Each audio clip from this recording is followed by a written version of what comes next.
It's a new year, and with T-Mobile, it's not about how far apart we are. It's about how close we can be. So we're bringing out our best deal. Right now, get the iPhone 12 on us on every single plan with eligible iPhone trade-in. So I can FaceTime with my sister in Savannah. That's right, the iPhone 12 on us on every plan. All on America's 5G leader in coverage. T-Mobile.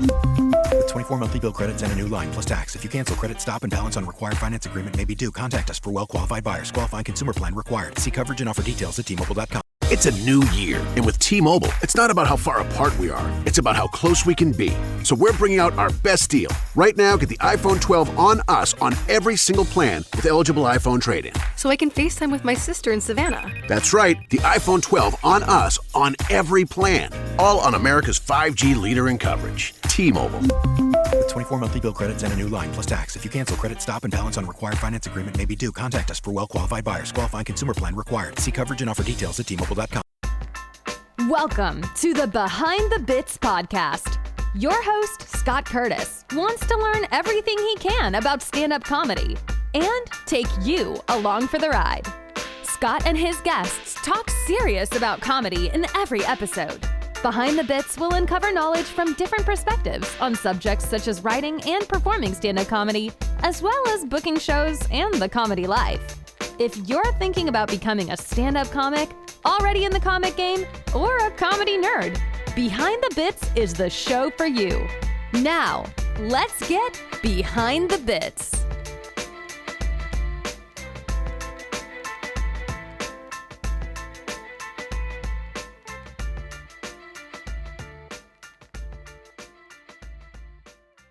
I am always looking for the good independent podcasts out there. I wouldn't normally be listening to a science fiction podcast, but by golly, I found one because this dude is on a group with me, and I went ahead and listened, and I didn't hate it. It was actually really good, and because the word funny is in it, the Funny Science Fiction podcast is something that I really like, and I've got Tim Beisiegel here with me. Did I pronounce that right, Tim? Close enough, but Bicycle. Yeah. Beisiegel. Okay. Bicycle. Yeah. Bicycle. Like you're saying bye to a seagull. Bicycle. I've got Tim and I've got Frank, who just co-hosted an episode that I was on, and Frank is actually the host of a podcast called The Warp Shelf that I haven't checked out yet, but we'll talk about that a little bit. Tim, first of all, let's talk about Funny Science Fiction. What is this podcast all about? Funny Science Fiction show. It's an interview-based show where we bring actors, writers, directors, content creators on, and we talk about what they like in science fiction, or if they're an actor or director, we talk about their roles, what they've been doing, all this kind of stuff. And we talk about what they like about sci-fi, what they don't like about sci-fi. We, depending on the person, we get into a little bit more of the deeper, nerdy theory stuff of sci-fi, but at the same time, we like to make jokes about it and have fun with it, because sci-fi doesn't have to be stuffy. And actually, Bob, in that particular episode, it's all sci-fi should be fun. Why did you start the podcast? The force is that I already had another podcast. This is my second podcast. I have another podcast called Focused on Forward, where one of my other co-hosts, his name is Josh, I interviewed him on that podcast. And because his daughter, when she was born very prematurely, was like a pound, 15 ounces, something like that. Tiny little thing. And so she had some health complications, couple months in the NICU, all that stuff. And that was recommended to me by his dad, who I was part of his Funny Science Fiction group on Facebook. And I was helping him out. I was an admin on his page, still am an admin on his page. He's a science fiction author and writes some really cool sci-fi books. His name is Drayton Allen. And he said, we've got this group, and we get access to all these sci-fi people because of the group. We should do a podcast and have some fun with it. And I'm like, I got the microphone. Why not? And that's basically how it started. We started just figuring out a way to go about it, how we wanted to do it. Here we are. We've had some really cool guests on so far, and we've got some really cool guests coming up. Yeah. And I'm really happy to be part of it. If you're into fandoms, I always say Funny Science Fiction podcast is a great listen because it doesn't hold itself to Yeah. one fandom. Of course, it's very, very sci-fi heavy, but they've also talked about video games and talked about Overwatch and many other, and cosplay and many other mediums of nerddom. Through that, you may discover something you didn't know, and you may get into a whole new universe, which is...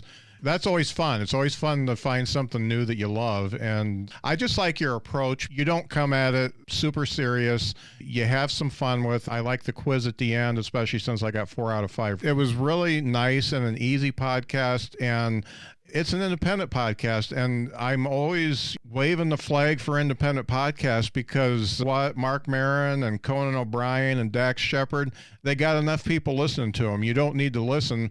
Let's listen to the people that actually put the work in and are passionate about what they do and just didn't put up a podcast for the heck of it. Because they were bored in 2020. Yeah. And we all know, as people who do podcasts, we know the work that goes behind it because we're doing most of it ourselves, and we don't have a producer. We don't have people that are doing all the editing for us. We're doing it as a team, and it's a lot of work. Yeah, absolutely. You absolutely have to become a Renaissance man almost immediately. You got to be like, oh yes, I got to figure out audio editing real quick. Yeah. And fortunately, I have a nick for that, so that's helpful. That's helpful. Yeah. Well, on this podcast, on Focused on Forward, I am the one, the only. I do everything over there. There you go. But over here, I couldn't do anything that I do over here without Nick. So he's my right hand. And I have to say, after doing a podcast for a while, that making new friends is also a cool thing. And so Tim, you and Frank was a guest on the podcast, and he just co-hosted today. So you guys have obviously struck up a friendship and have some similar ideas.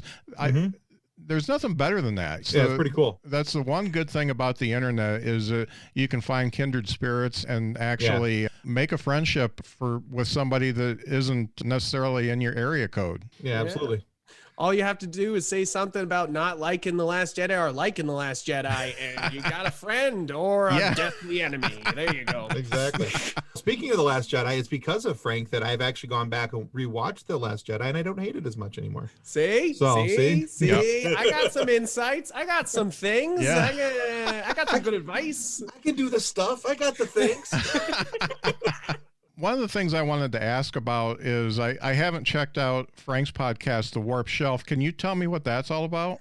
Yeah. So the Warp Shelf, we cover anything that can go on a shelf. It's me and my buddy, Deshaun Vasquez. We did a podcast in college, and now we're doing one years later. And it's more of a review podcast. Like, we will choose a topic and try to review it like we did Wonder Woman and Soul with their releases.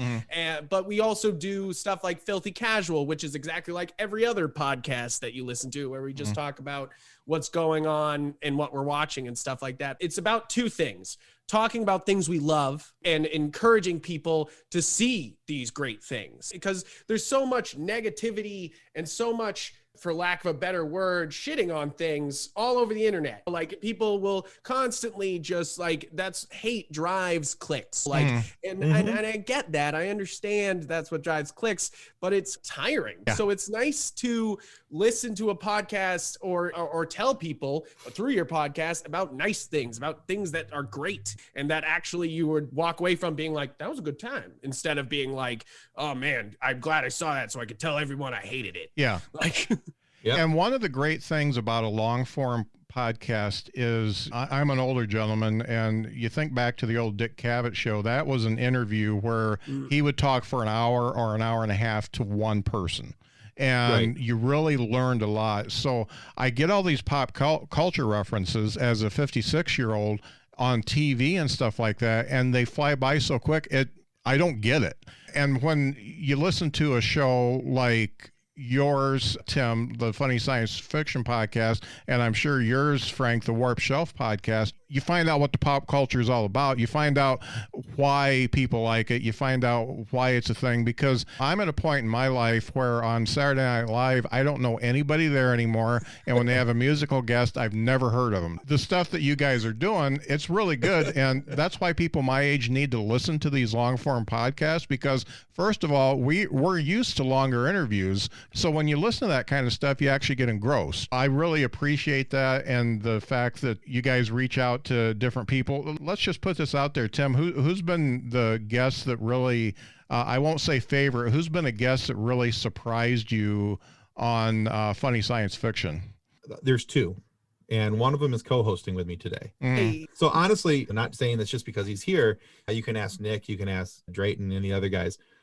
Frank's interview was one of my favorites, absolute favorites that we did, because we had so much fun. And it was just talking about stuff. When we talked about what I didn't like about Star Wars Last Jedi, one of the things I appreciated is that Frank didn't turn around and instantly become this jerk that was like, oh my God, I can't believe you don't like that movie, because he really liked it.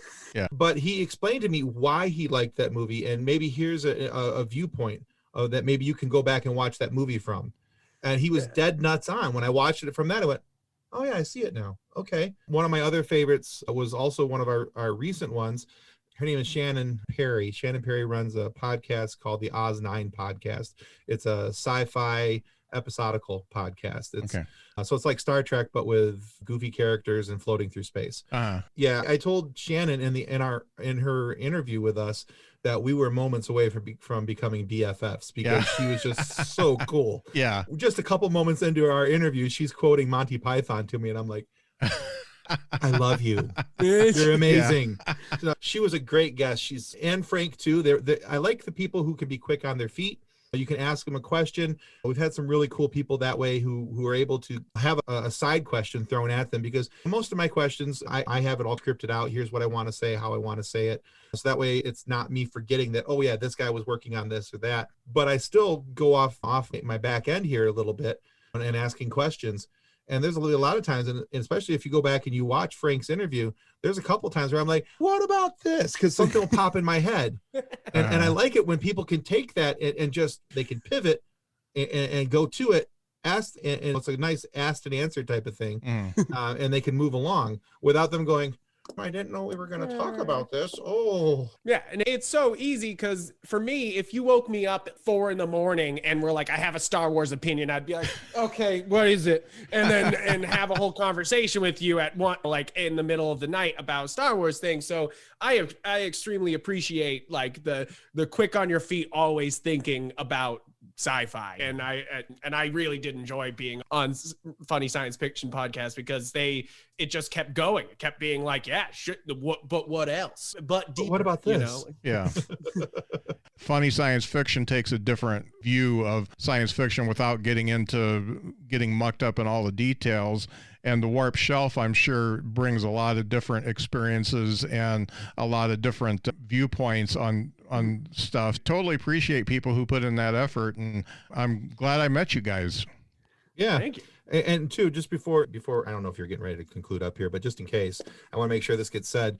If you like deep dives into stuff, the Warp Shelf is the perfect deep dive podcast. They've done some really cool episodes over there, and if you like deep dives into sci-fi and sci-fi theory and just basic cool geek nerddom stuff, check out that. Check out his website too, the galaxyofgeek.com. I lost hours of my life on that website. That's great. Yeah. I got to say, I appreciate what you guys are doing, and I'm going to check out the Warp Shelf for sure. Yeah. Before we get done here, Tim, how can we find Funny Science Fiction? So my preferred way is I ask that you go check us out on YouTube. Okay. Yeah, this is a Funny Science Fiction podcast, is a video podcast. We do put it out in audio format on every podcast destination, including iHeart and Amazon and Pandora, all the ones you got to sell a piece of your soul to get onto. But we prefer, if you would, go to check us out and subscribe to us on YouTube. Check out our videos there. Okay, great. I'm the chubby guy in the glasses and the backwards baseball cap. Can't miss me. Frank, how about the Warp Shelf? Yeah, you can check out galaxygeek.com, like Tim was saying, where we have all these articles from a bunch of different writers that we all work together on. But that's also where my podcast lives. The Warp Shelf can be found on every podcast platform and YouTube. We do a video version, and basically, yeah, Galaxy of Geek's where it's all lives, or search it the way you like. Yep. Great. It's been really nice meeting you guys. It's been great talking to you, Tim, Thanks. Frank. Make sure, folks, make sure you check out the Funny Science Fiction podcast and the Warp Shelf because they're good. Okay? Thanks. Bye. I've got a gentleman who shared the spotlight as an opener for Joel McHale, Nikki Glazer, Bert Kreischer, Joey Diaz, Russell Peters, and Dave Chappelle. Holy cow. He is a frequent guest on the nationally syndicated Bob and Tom show. I can't wait to talk about that. His debut album, Dumber Than a Fish, is available on iTunes, Spotify, Apple Music, Amazon, and all the different places. Several tracks from that album can be heard on Raw Dog Comedy, Laugh USA, and Comedy Roundup on Sirius XM, which is very cool. Without further ado, let's bring up my guest, Gabe Kea. Hey, Gabe. Hello. How are you? Doing well. Thanks for having me. Yeah, it's really neat to pay attention to Facebook and have people's albums come out and actually listen to them and find some great people that I didn't know about. So I found yours. I've listened to your album through a few times and really loved it. So Dumber Than a Fish is available everywhere. Make sure that if you listen on Spotify that you actually buy it too, because that's the difference of Gabe making 10 cents a year and a portion of $10. That's I always try to make sure that I tell people to do that because it's just people think Spotify is paying you and they're really not. So yeah, I hear you on that. I'm all for whatever. I just want you to hear the album, obviously, but obviously purchasing it helps me more. Yeah, no doubt. When did you first start doing stand-up? I started doing stand-up around 2003. So a long time ago. And that was probably just started doing open mics at that time. Probably started actually getting booked and working 4 or 5 years later. Maybe 2009 started working on the road a little bit more and working as a stand-up comedian. But yeah, I've been doing stand-up a long time. Yeah. Started in St. Louis, Missouri, and moved to Cincinnati probably in that 2009, 2010 time period. Been here about 10 years. Cool. So what was that first open mic? It was all my friends. I knew everybody in the audience. I'd honestly come and watch a bunch of shows, a bunch of open mics. And I realized when someone was brand new and they brought everybody or everybody came to see them, they were like really taken aback by that. Because it's nerve wracking to get up on stage at all, let alone when you realize, oh my gosh, everybody here knows me. And, so I was nervous about that, but I did well. I think I did well, obviously, because I knew a lot of my friends in the crowd and stuff. Your first few times are often like that, and then you hit that third or fourth time where you're in a bar somewhere and you're like, no, oh boy, this is what stand-up's really like. It's funny because you get I think you're probably my 55th interview, and it's a mixture of how those open mics start. Some people actually go into it intentionally. They've watched a few, they do their homework and know that a joke should be this long or there should actually be a punchline and not just meandering around. And some people just go up because a friend pushed them up. Other people wait for years before they actually go up, but they've always wanted to. So it's a good mixture, and I know that it's good to have all your friends there on that first one, but it is also nerve-wracking in another way rather than not having anybody out there that doesn't know you, because your friends, if you eat dirt, then they're going to let you know it for the rest of your life. Yes. Yeah. And that can be a tough one the first time, because obviously you have no clue about what works, what doesn't work when you get up there.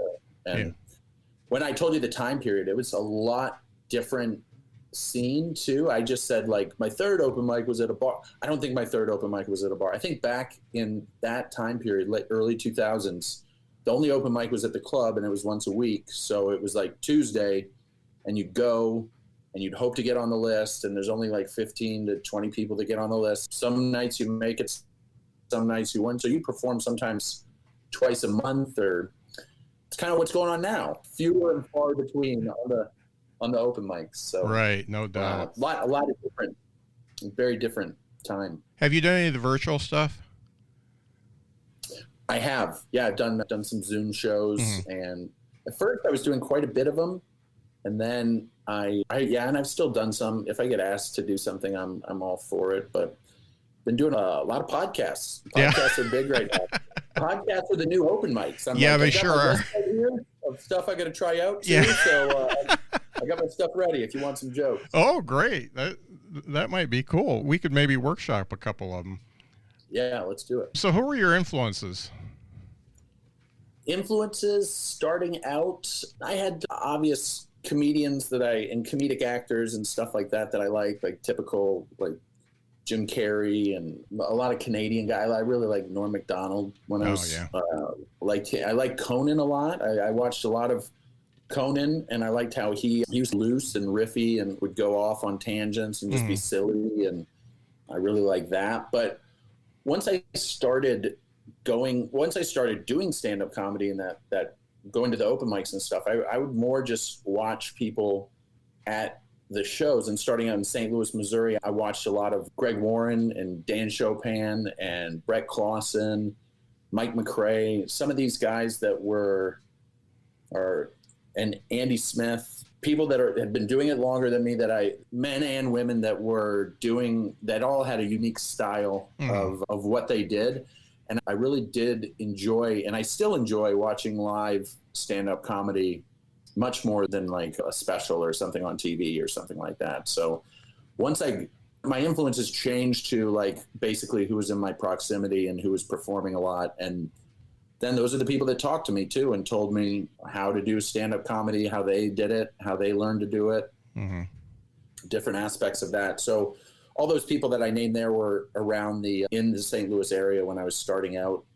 And they were also more established comedians. There's people that were coming up at the same time as me, or like people that went on to have excellent careers that I learned a lot from. Tommy Johnigan, Nikki Glazer, those people are from St. Louis area as well. Andy Woodhull. Yeah. Tommy Johnigan's, he's great. He's one of my big ones. I like him a lot. Yeah, he's one of my all-time favorites. I remember the first time I saw him on stage, I was like, whoa, who's this kid? He's different. Yeah. He's got a style. So this changes the pace a little bit. This is something I like to know because I'm a voracious reader and listener of podcasts and music and stuff like that. Have you listened lately to any books, podcasts, music, read an article, anything? Have you had anything that just turned on a light bulb for you and gave you some new stuff to think about, new stuff that maybe may change your act a little bit or anything like that? I read Sam Tallent's book. I haven't totally finished it, so I'm in the middle of reading Sam Tallent's book. I really like that. That's if you've ever worked the road or done some road gigs, that's a very accurate depiction of working stand-up comedy on the road. Yeah. I was given by a neighbor, I was given the book that it's like the story of me, and it's by the person that wrote the Comedy Bible, the same person that did that. Okay. And I usually when I started, I didn't read a lot of stand-up comedy books and and even getting that from a neighbor was like, thanks a lot, buddy. Yeah. Thanks for the book on how to become a stand-up comedian. I'm like, I already am. I don't need a book. Yeah.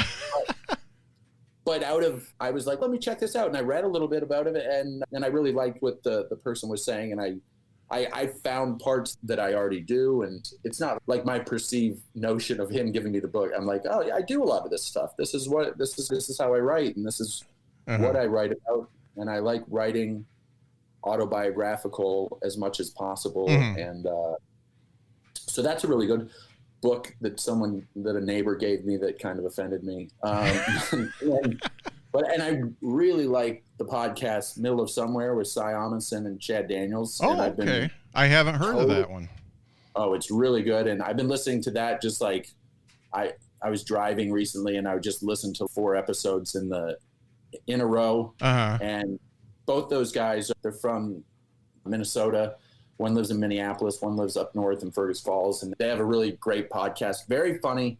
Both very hilarious guys, but also like fast pace. And you'll listen to 3 episodes and be like, what? Oh, that was 3 hours? How'd that happen? Wow. Yeah, really like that podcast. I really wish I had more time in the day to listen to all the podcasts I want to, because you just gave me that one, and I've got 15 on my list that I still want to listen to. So it's hard, and I'm not driving as much as I was, so don't get to plug that in as much. Yeah, exactly. You know? And my wife, when we're listening to podcasts, when we're driving together, she just likes serial murder stuff. You know? Yeah. And those are okay. It's a change of pace. You're like, some of these people kill. Yeah. They're really good killers. Yeah, for sure. Last question for the rapid round. What comedy album or special would you consider to be your all-time favorite? And you can go top 3 if you want.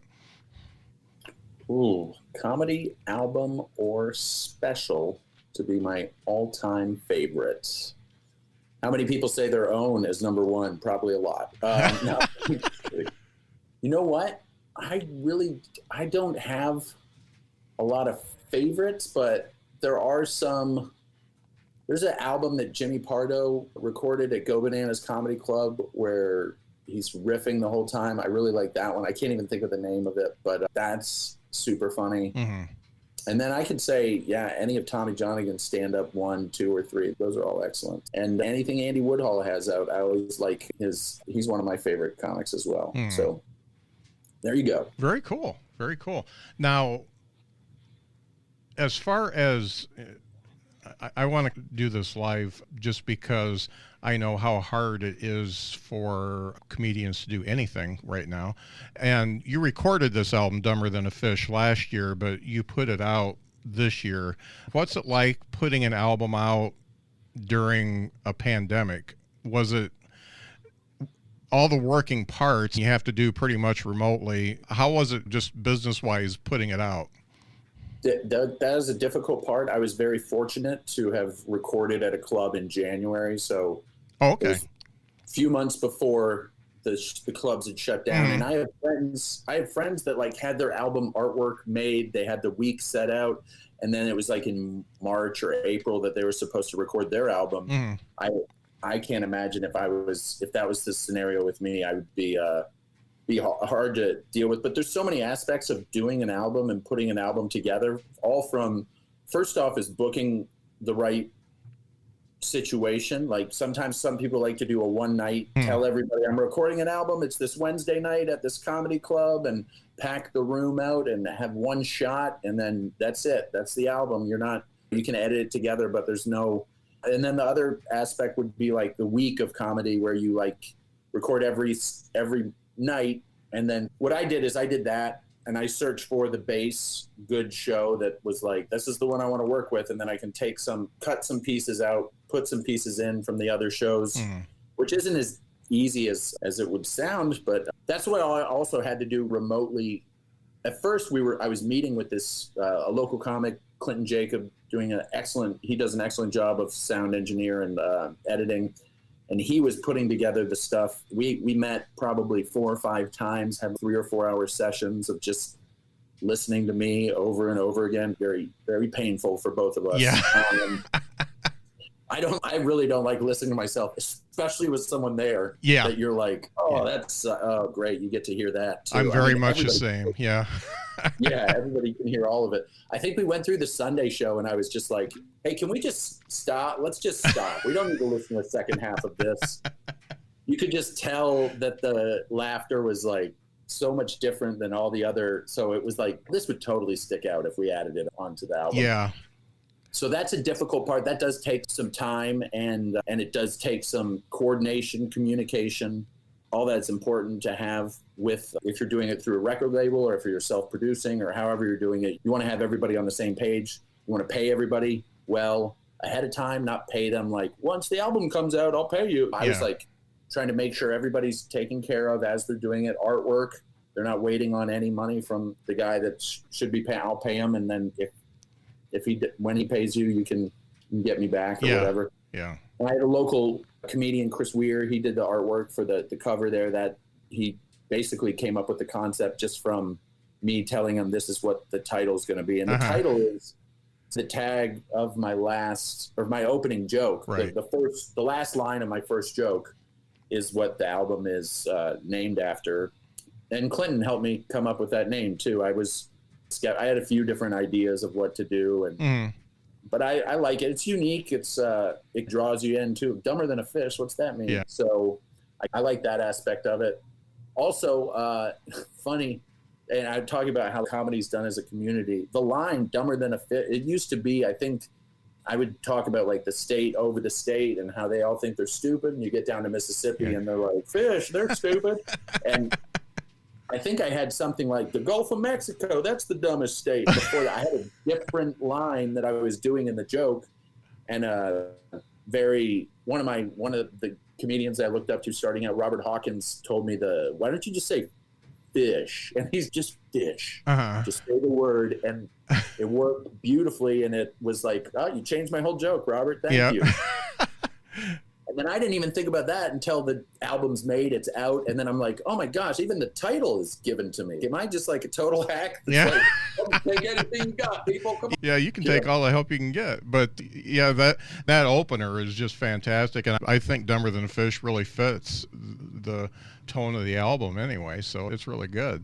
Thanks. Good. Yeah, that opener is also obviously changes depending on where you are and if I'm in Indiana, Kentucky's still relatable there. But sometimes if you're in Oklahoma, you'll be like, how do you feel about Texas? And they're like, yeah, we know that, it seems to work pretty much anywhere. And it's just it's an observation of observational comedy. Right. That's usually what people go in and they make fun of Kentucky. That's what they do when they go to Ohio. Yeah, no doubt.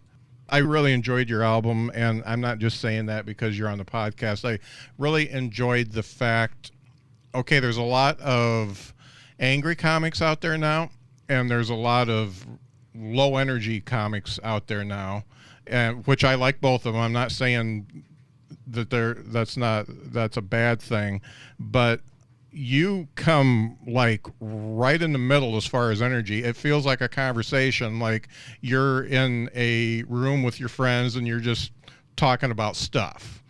And that's one of the things I really enjoyed about it, because sometimes you don't want somebody yelling at you, and sometimes you don't want to be with somebody who thinks they're smarter than everybody in the room and shows it in their punchlines and their comedy and stuff like that. So I felt this is just somebody who's in the room. I'm very comfortable listening to him. You're not screaming at me. You're not trying to challenge me and say I'm stupid or anything like that. So that's what I really enjoyed about it. That's good. That's a very nice way to put where I'm at. Yeah. Because you're right. I do have like a high energy, but it's not a angry or forced energy. And it's like my on my toes when I'm on stage. I like to bounce around a little bit. Yeah. Like that sort of energy. So I'm definitely not low energy, but I also am. I think it's indicative of where I work too. I work a lot of different type of venues. So I do like a college that's all 20-year-olds that don't know what nepotism means because they've never experienced it. And I can do like an older VFW hall that's all 65-year-old Q-tips. And, and those people could be easily offended if my humor is all just about pop culture or youth or whatever's going on now. It's a mix of all that stuff. So then I also don't have to, and that's what I built in my act basically it's my 30 to 45 minutes that I can take around and do anywhere. And then I add other stuff in there and slip. Obviously the album's got a lot. There's a portion of the album that's a lot of the newer stuff that I've been working on the last 6 to 8 months. And then the other portion are jokes that I've been doing because it's my first album. It's like, that's 10 years old. That joke has been. Yeah. A joke can almost drive. You need the anchors to make that flow. Yeah, I can understand that. So let's think about where you are now and the style that you're doing now. Is that something that evolved, or were you a totally different type of comic when you started? I would say I was a totally different type of comic. I think when you asked me my influences in the rapid part, I was thinking first thing that came to mind was Dane Cook, and but I did Dane Cook at the time. I probably got a lot of, you remind me of Dane Cooks, but that hasn't happened in 10 years. Not because I still sound just like Dane Cook, but no one listens to Dane Cook. No, I'm just kidding. But I think that was, and it also might be like a physical, like a similar looking guy. Maybe I didn't have a beard back then also too. Better sleep means a better you. That's why Mattress Firm came up with the Rest Assured Promise, featuring the best mattresses from America's best mattress brands. Like the Temper Breeze collection, available now, with a $300 instant gift good towards your choice of sleep accessories. Visit with our sleep experts in-store, online, or by phone to find the right bed for you. Only at Mattress Firm, America's #1 Tempur-Pedic retailer. Offer valid with qualifying purchase. Restrictions apply. Valid at participating locations only. For offer details, visit mattressfirm.com/sale. It's a new year, and with T-Mobile, it's not about how far apart we are. It's about how close we can be. So we're bringing out our best deal. Right now, get the iPhone 12 on us on every single plan with eligible iPhone trade-in. So I can FaceTime with my sister in Savannah. That's right, the iPhone 12 on us on every plan. All on America's 5G leader in coverage. T-Mobile. With 24 monthly bill credits and a new line plus tax. If you cancel, credit stop and balance on required finance agreement may be due. Contact us for well-qualified buyers. Qualifying consumer plan required. See coverage and offer details at T-Mobile.com. Maybe that's why I grew a beard. I'm like, they doesn't have this, right? He might now. You never know. Yeah, he probably does. He probably beard and flannel. Yeah. As far as a progression of where you were more, I guess if you're being compared to Dane Cook, you were a little bit more wacky, a little bit more outlandish and all that kind of stuff. Where did you finally say, okay, I'm going to be this guy, and you became the guy that I just heard listening to your album? I wouldn't say there was any point where that I like how you just described became that person. I think it's just, like I was saying, over time and from the places that I've worked, that it makes you that type of comedian. But I think there is a path. If you read my Facebook or my Twitter, you'd be like, this guy talks about politics all the time, because it's like very, and especially in the last 4 years, things have gotten more political. And it's funny when you look at your memories and you're like, I'm like, oh gosh, was I really just like, I get a memory from, what was it, right after Trump got elected, and it was just like every day was politics, and I'm like, man, I got to get away from that.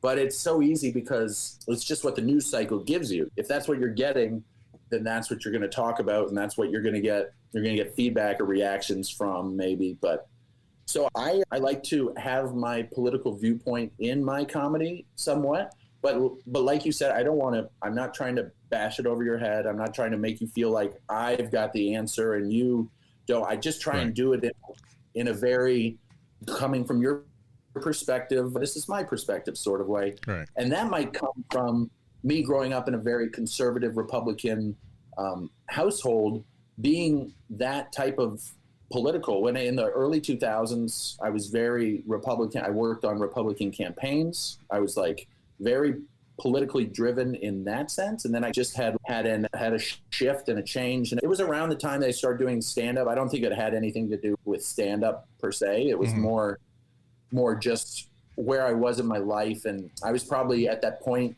when I was still hanging out with a lot of people from high school, a smaller group that were people just like me demographically. And then as I not just started doing stand-up, but also had some different jobs in the real world, you're interacting with a lot more diverse people from diverse backgrounds, and you get a chance to see yourself in a different light, just like as you would if you travel to Asia, Europe, anywhere else.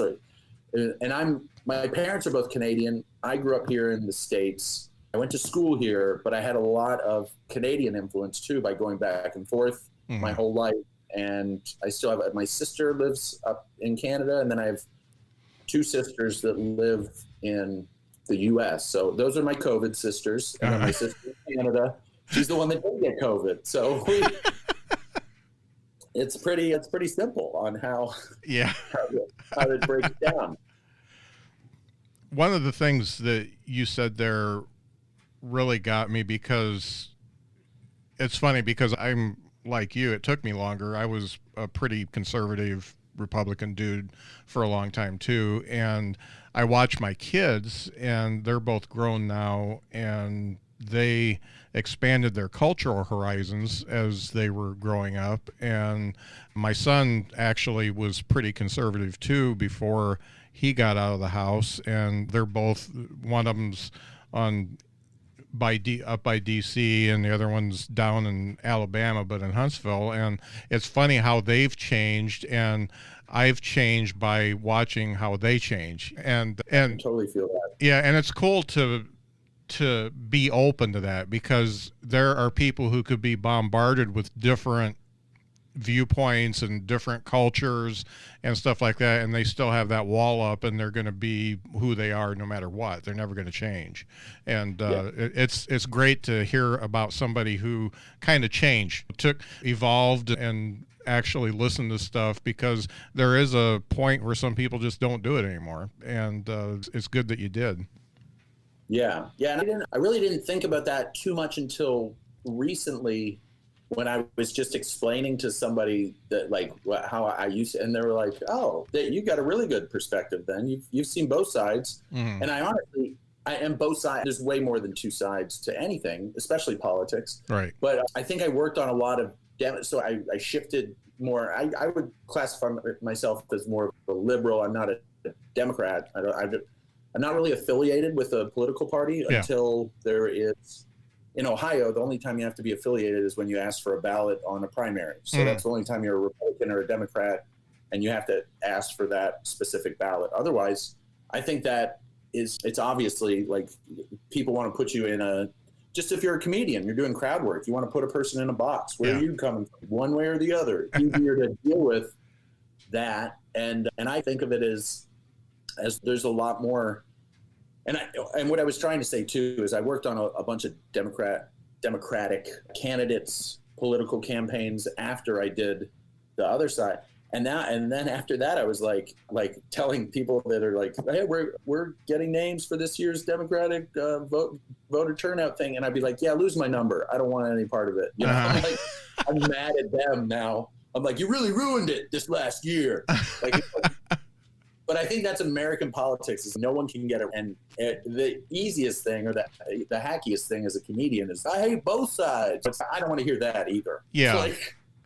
On the other hand, most reasonable people would just like somebody who is fit for the job to be in there, and it doesn't even matter what political party. So just don't let the country fall apart, please. That's all we need right now. Yeah, people are like, 2020, whoa. And I'm like, let's not forget how we got here. Yeah. Right? This wasn't some weird accident. Yeah. Now, you talked about in the album about growing up in like you said, a very conservative Christian household. How did that affect you getting into the comedy world? Because, I know people can be a little bit shielded from the world when they're in a very conservative household like that, and the comedy world's totally different in that you can see a lot of different types of people at an open mic. And how was there a shock factor for you when you did that? Oh, definitely. Yeah. And I went to a private Christian high school too, so I was sheltered in general in that way.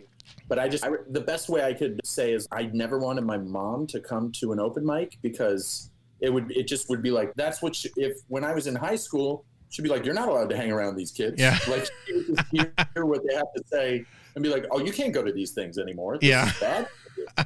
And so I always shielded her. I was like, "No, you can't come to watch me or any of it." And then I think I waited till 10 years in, and I finally got like opportunity to headline a show and just like I thought, there are a few people on the show, and that's all my mom talked about after. "I can't believe that woman said that thing." And I was like, "Oh, Mom, I knew you would be like this." Yeah. She's very, and I think that in another aspect that has helped me is I'm usually just cleaner in general. Mm-hmm. Like my comedy is pretty clean.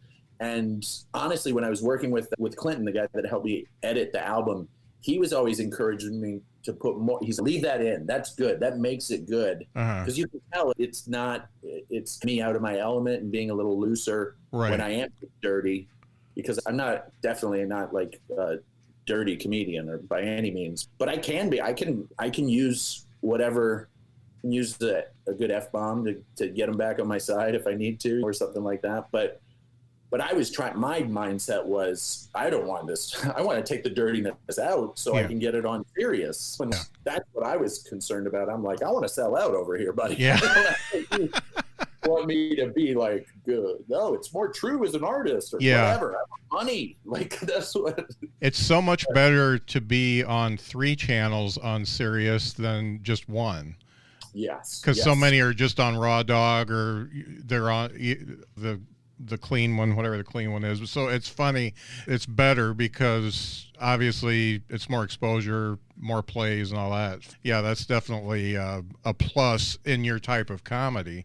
And I didn't count how many times you swore or you went into explicit subject matter, but it was probably maybe 3 minutes of the whole thing.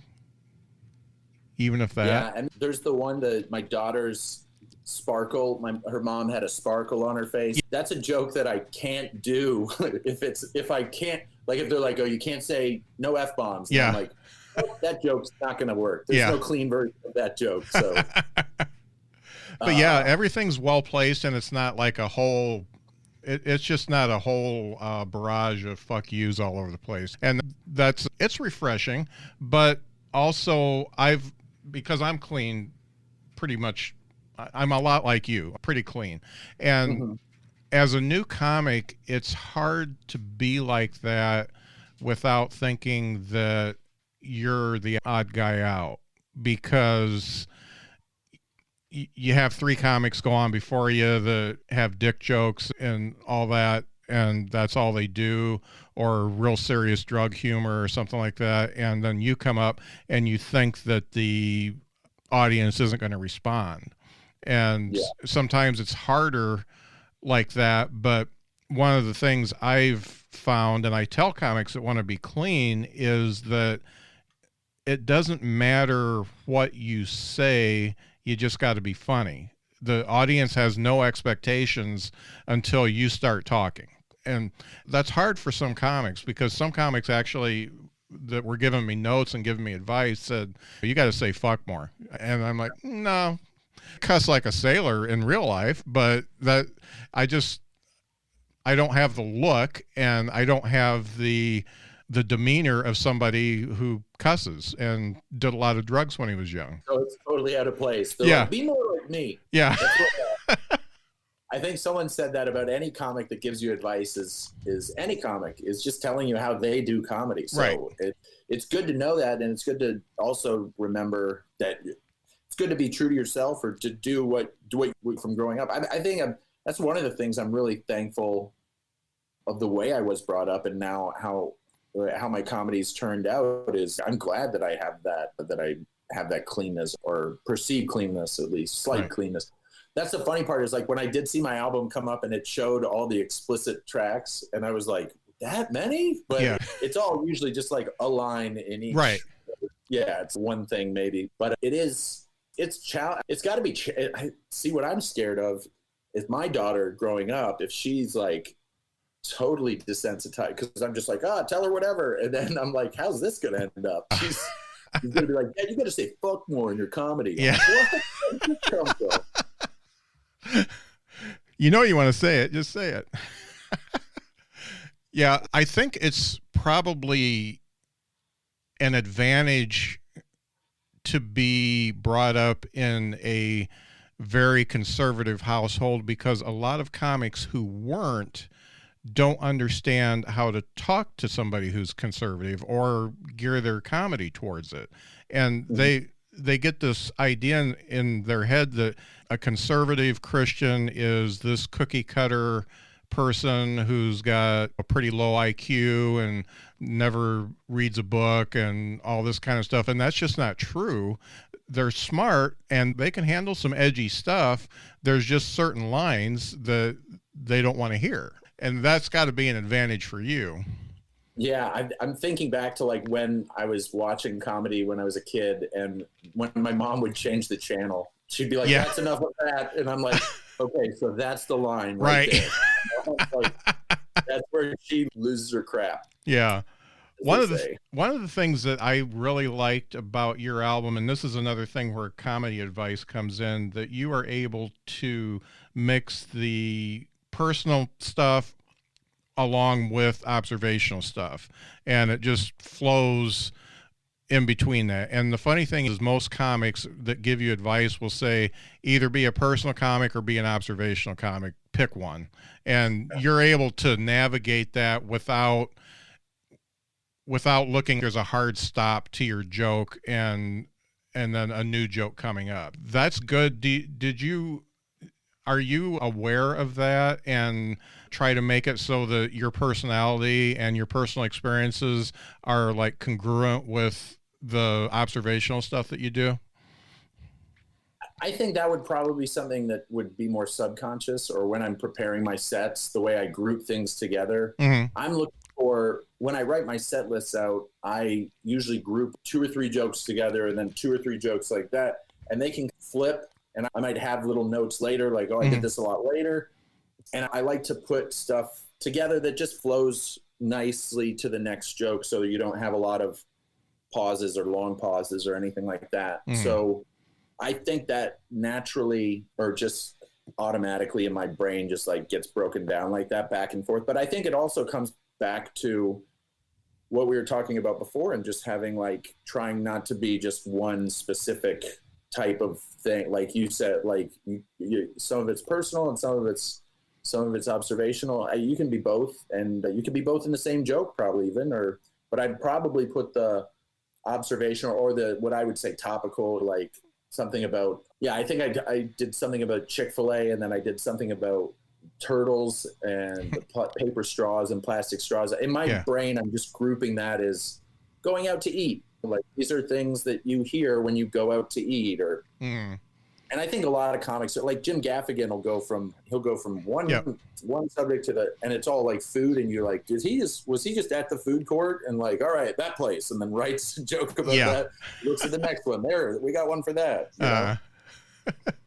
I did a workshop with a guy I respect, but I'm not going to say who it was, because I think he gave me bad advice, because I do the same thing. I go from observational to personal stuff, and it's amazing how similar my act is to yours without being anything like it, because I'm me. But he told me that I need to pick a lane, and I was like, I don't know about that, because it's all funny. I've made people laugh with it. No, I decided not to take that advice.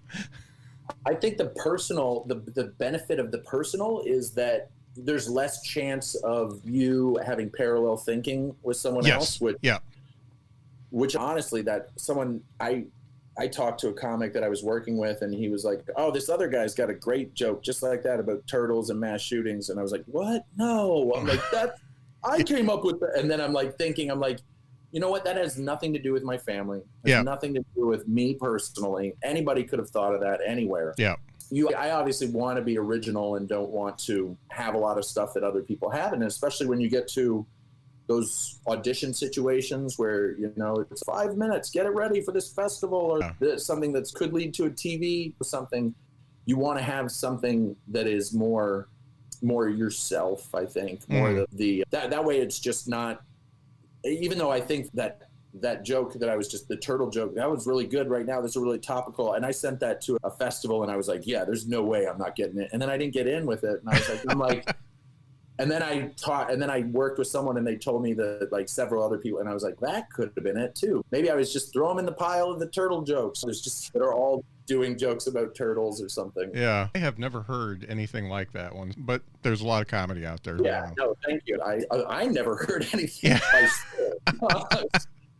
But I think I was working with Byron Bowers at the Funny Bone, and very good comic. He's in the movie Honey Boy with Shia LaBeouf, and he said he was telling us about masks too. This was in like February before the lockdown, and he got this mask, and he was like, I was just in Japan. This is what everybody wears in Japan. Everybody wears this outside. Yeah. He was making jokes about how if he wore this around town here, he'd be like, I'd get shot for wearing this. You can't wear a mask. But very insightful very good comic. And then he told me, he was like, oh, Orny Adams, he's got that turtle mass shooting. I was like, no, that guy's bigger than me. He's got more. He's going to get more play on that. But it's honestly, there's another thing with that too. If you hear somebody doing a similar joke to yours, I think that the over the state joke, I heard Bill Burr do a similar joke about New York and New Jersey and how they hate each other. There's this big rivalry, but the same people. It's the exact same stuff. Yeah.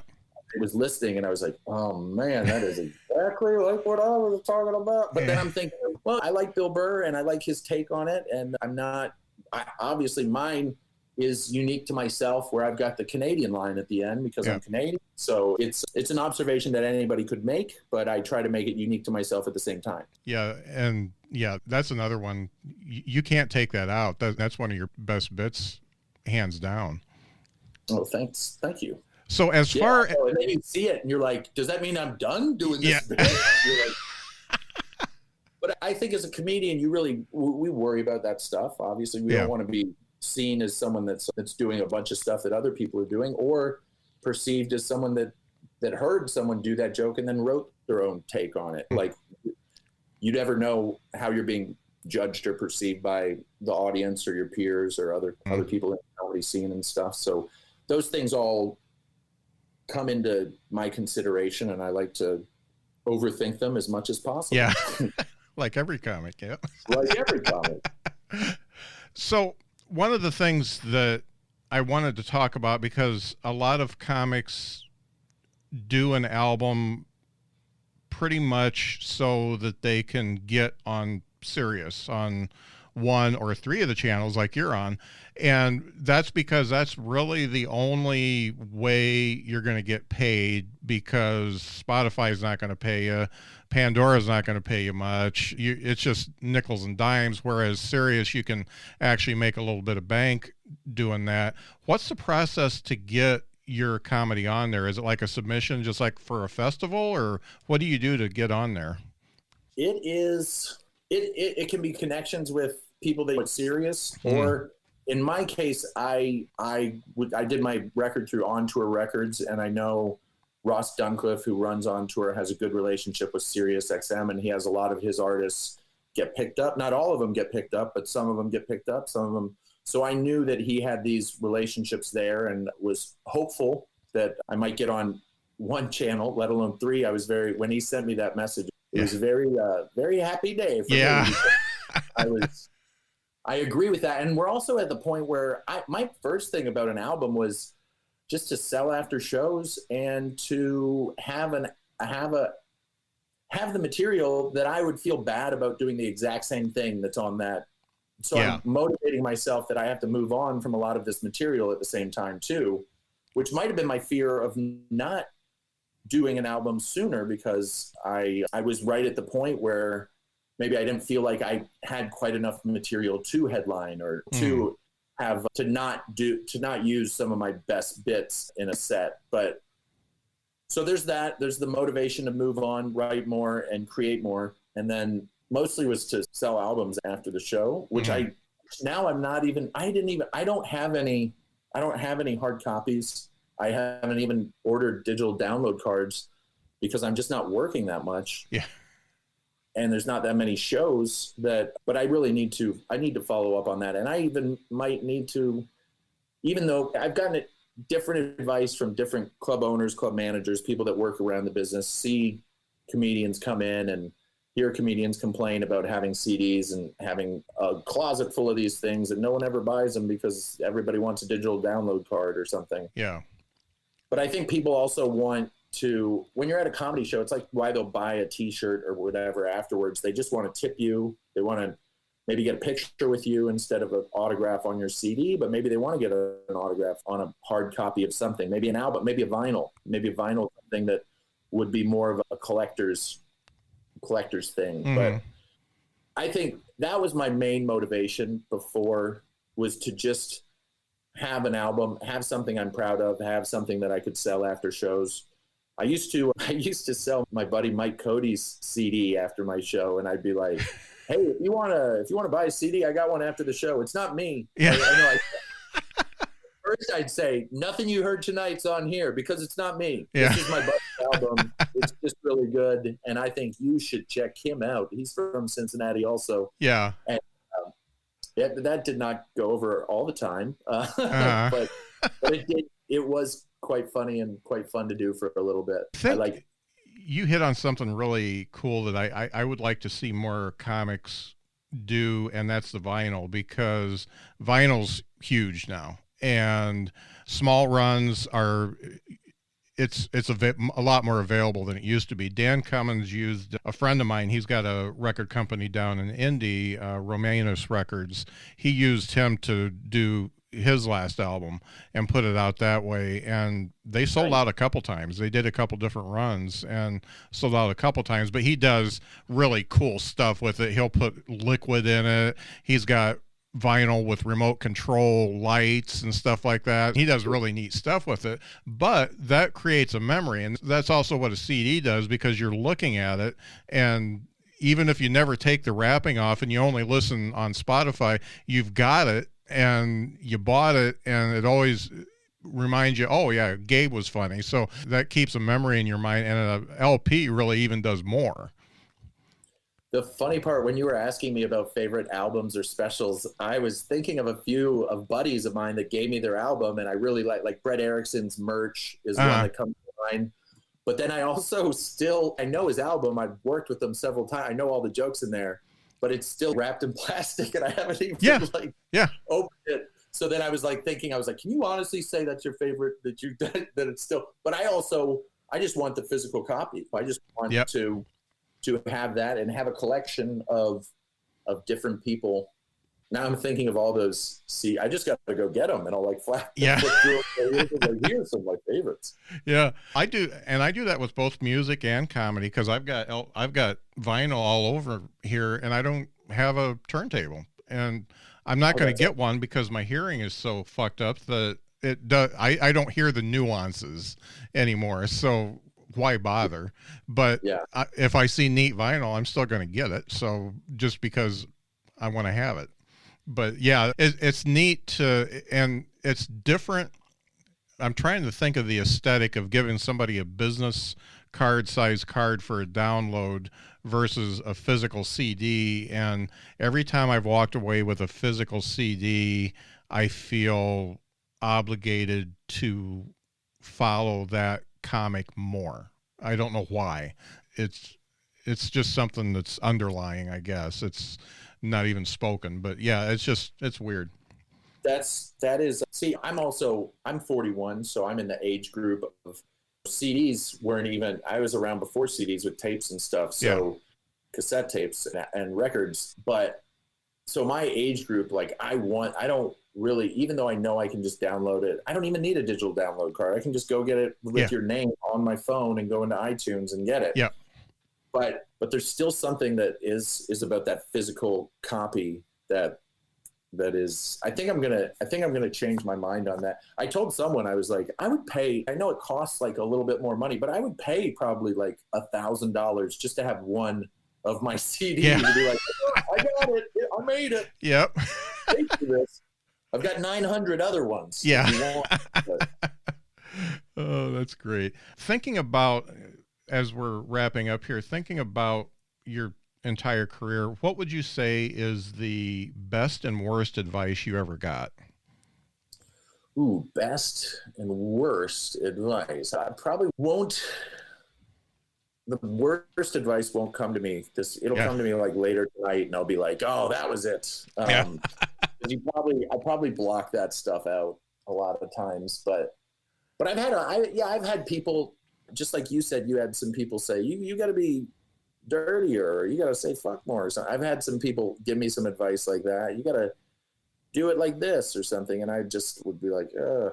And then I think a lot of people tell you where to go and what to do.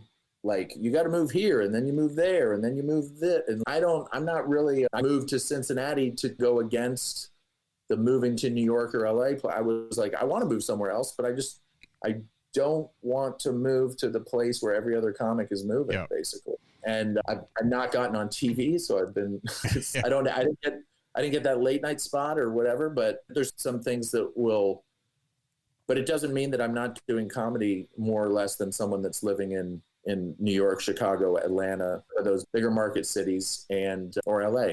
So I think the moving part and where I should move and what I should, I'd say that's probably some of the best or worst advice that I've gotten. People tell you like what's best for your career, but I think you listen to what everybody has to say. Obviously they're saying that for a reason. Just like I said, when I was like, I'm not on late night. That's in my mind. I'm like, I'm not on there because I didn't move. And I'm like, is that really why? What if because I moved there and they're like, oh yeah, come on right away. You know, that's not necessarily how it works, but I think there is, and I think stand-up's changing with the way the pandemic has affected things. And it was like this before, where there's less feature act comedians or opening comedians traveling around the country, whereas every scene has their own openers. So basically a lot of people, they either open for somebody, like there's a headliner that brings them along, or they're just in their local area scene, and they're the person that's called when needs an open. Some of those people that you named at the beginning, I was like, just person coming through town and they're looking for an opener. And sometimes it's a club manager recommending me. Sometimes it's a radio personality recommending someone from the area that knows that I can follow or that I could come through in that sort of situation, doing 10 to 15 to open up. But I think I got a really good one was I got asked to open for Tracy Morgan here in Cincinnati, and it was my sister's wedding. And I was like on my way to St. Louis to go to my sister's wedding. And I like got this phone call, like Tracy Morgan needs an opener. I recommended you. And I remember just thinking, oh man, now I got to call my sister and tell her I can't come to her wedding. So instead I went to my sister's wedding and I just told everybody that story to make myself feel like, oh, I sacrificed a lot for this. Yeah. This is why your gift is small. This is a good way to name drop and humble brag at the same time. Yeah. That's great. It's funny. I talk to a lot of comics who have relocated to one of the coasts, and their advice is not to relocate to the coast because they're doing all their work in the Midwest or, the North or the South. So they're paying for travel. They're paying $1,500 for a studio apartment, and they've got nothing to show for it, and they can't get on stage in LA or New York to save their life. It's one of those things. It's a catch-22. You're not gonna get the big jobs there, but you're also not gonna work anywhere but Midwest anyway, because that's where most of the pay is right now. Yeah, and that's been building or been the norm in the last few years. I think everything's changing with the pandemic, and honestly, it might be where some people, like I heard someone was moving to New York, and I was like, right now, that's a good idea. Yeah. But then I'm like, maybe right now is. Maybe that is. No one else is. So it might be a good time for that stuff. So great. So Gabe, where can people find you online if they want to find your stuff? Online, you can go to my website. It should link to all my social media on there. We'll have a link to my album as well. Gabe Kea on Twitter, Facebook, TikTok, Snapchat. You can find me on Instagram as Abe Lincoln T-shirt, but I think Gabe Kea will take you to Abe Lincoln T-shirt as well. That's the only one where I have a weird screen name because I probably made that before I realized I was like, I should probably do the same thing on every one. Yeah. That's probably the best way to do it for marketing if I have a unique name. But yeah, Gabe Kea, Google it. I used to have a business card that was just Google and my name. Yeah. It was like simplest thing. And ended up having my car broken into, and someone stole 1,000 of those out of my car. And I was like, I'm not buying another 1,000. Wow, yeah. And what are they going to do with them? Oh man, that person was so pissed. They saw this FedEx box that looked like it was worth some money, and then they opened it up, and they looked at that dumb little business card, and that still brings me joy. To know how pissed off they were. Oh, that's nuts. Thanks so much for being on the show. This was a good chat, and I wish you the best of luck because I just really enjoyed your album, and it made me go out and watch all your YouTube videos and stuff. So it was really good. Oh, great. Thanks. The album's better than the YouTube videos, everybody. The YouTube videos are like the raw versions of those jokes, or sometimes different jokes. But no, I really appreciate you having me on, Scott. Yeah. And, good to meet you. Good to hang out for a little bit and talk comedy. Love doing it. Thank you. Well, yeah, that was a lot of fun. Thanks a lot. Make getting a great night's sleep your New Year's resolution with Mattress Firm's year-end sale. Hurry in for savings of up to $300 on our top-rated brands like Sealy. Plus, get a free adjustable base when you spend $699 on Sealy. Or save 50% on select mattresses from Sealy and get a queen mattress for just $299.99. Don't wait. Shop in-store, online, or by phone with a sleep expert for these amazing deals. Only at Mattress Firm. Offer valid with qualifying purchase. Restrictions apply. Valid at participating locations only. For offer details, visit mattressfirm.com/sale.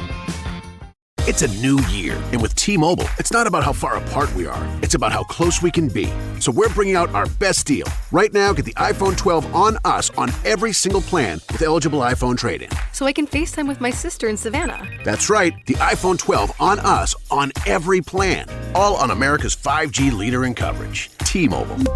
With 24 monthly bill credits and a new line plus tax. If you cancel credit, stop and balance on required finance agreement may be due. Contact us for well-qualified buyers. Qualifying consumer plan required. See coverage and offer details at T-Mobile.com.